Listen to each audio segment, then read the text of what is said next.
ఏదైతే వైఎస్ఆర్ కాంగ్రెస్ పార్టీ ఆమ్దాలవలస నియోజకవర్గం పిలుపునిచ్చిందో మన ఆమ్దాలవలస నియోజకవర్గ ఎమ్మెల్యే కోన రవికుమార్ తాలూకా భూ అక్రమాలని బయటపెట్టి మీడియా సాక్షిగా ప్రజలకు చూపించాలనే ఒక కార్యక్రమం చేపట్టడం జరిగింది. ఈరోజు ఆమ్దాలవలస నియోజకవర్గం వైఎస్ఆర్ కాంగ్రెస్ పార్టీ అత్యంత నీచంగా దిగజారిపోయి కోన రవికుమార్ అనే వ్యక్తి ఎన్నాళ్ళు ఇసుక దోచుకుంటున్నాడు, మైనింగ్ అక్రమాలు చేస్తున్నాడు, ఒక గ్రావెల్ దోచుకుంటున్నాడు, దేవాలయం భూములు దోచుకుంటున్నాడు. ఈరోజు అత్యంత దారుణంగా దిగజారిపోయి సభ్య సమాజం సిగ్గుపడేలా రైతులకు ఉపయోగపడే పంట కాలువ తాలూ గొట్లు దోచుకుంటున్నాడు. ఇంకంతకన్నా దిగజారిపోయినటువంటి మనిషి ఎక్కడైనా ఉంటాడా? తెలుగుదేశం పార్టీ కార్యకర్తలు నాయకులు కూడా ఆలోచించాల్సినటువంటి అవసరం.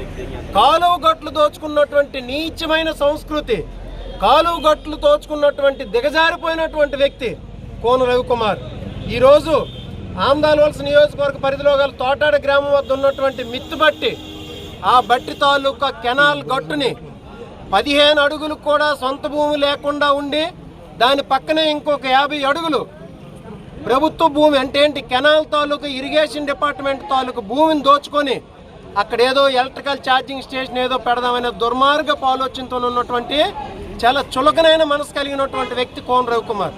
ఆ విషయాల్ని ఈరోజు మేము ఆమ్దాలవలస నియోజకవర్గ వైఎస్ఆర్ కాంగ్రెస్ పార్టీ నాయకులు, రైతులు దానివల్ల ఆపేయడం వల్ల రైతాంగాన్ని ఎంత ఇబ్బంది పడుతుందో ఈ మధ్యనంతా చూసాం మనం. ఈ విషయాలను ప్రజలకు చూపించాలని చెప్పేసి మీడియా సాక్షిగా అక్కడికి వెళ్దామని చెప్పేసి అంటే ఈరోజు కోన రవికుమార్ కూటమి ప్రభుత్వం మమ్మల్ని పోలీసుల ద్వారా ఇక్కడ అడ్డుకొని ఆపేయడం జరిగింది. ఇది రాజ్యాంగం కల్పించినటువంటి హక్కు, భావ వ్యక్తీకరణ స్వేచ్ఛను హరించడమే ఇది. ఆ స్వేచ్ఛను హరించినటువంటి పోలీసుల్ని ఈరోజు మేము ఖచ్చితంగా తప్పుపడుతున్నాం. దాన్ని వెనకుండా నడిపిస్తున్నటువంటి కోన రవికుమార్ నిజంగా నువ్వు సచ్చీలుడు అయితే, నిజంగా నువ్వు దమ్మున్నటువంటి వ్యక్తి అయితే ఏం చేయాలి? రండి చూపించుకోండి, మాకేం అభ్యంతరం లేదు, అక్కడ మేమేం అక్రమాలు చేయట్లేదని చెప్పేసి చెప్పగలగాలి. ఆ దమ్ము నీకుందా? నీ ఆ సైట్ దగ్గరకు వచ్చి చూపించగలిగే దమ్ము ఉందా నీకు? మేము సూటుగా ప్రశ్నిస్తున్నాం.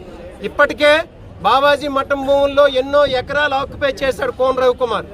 దాదాపు 10 ఎకరాల వరకు రియల్ ఎస్టేట్ వెంచర్లేసి అక్రమ భూదందాలు చేస్తున్నటువంటి వ్యక్తి. ఈ ఒక్క దగ్గరే కాదు, ఆమ్దాలవలస నియోజకవర్గంలో ఒక కోటిపల్లి, లేకపోతే నవభారత్ జంక్షన్, లేకపోతే వెన్నెలవలస దగ్గర, ఇక్కడ మన స్టేడియం దగ్గర, ఆమ్దాలవలస తాళవలస దగ్గర స్టేడియం దగ్గర, ఇలా అనేక చోట్ల భూదందాలకు పాల్పడి 2014-19లో కూడా అధికారం వచ్చినప్పుడు వెన్నెలవలస భూములు ఆక్యుపై చేసుకుని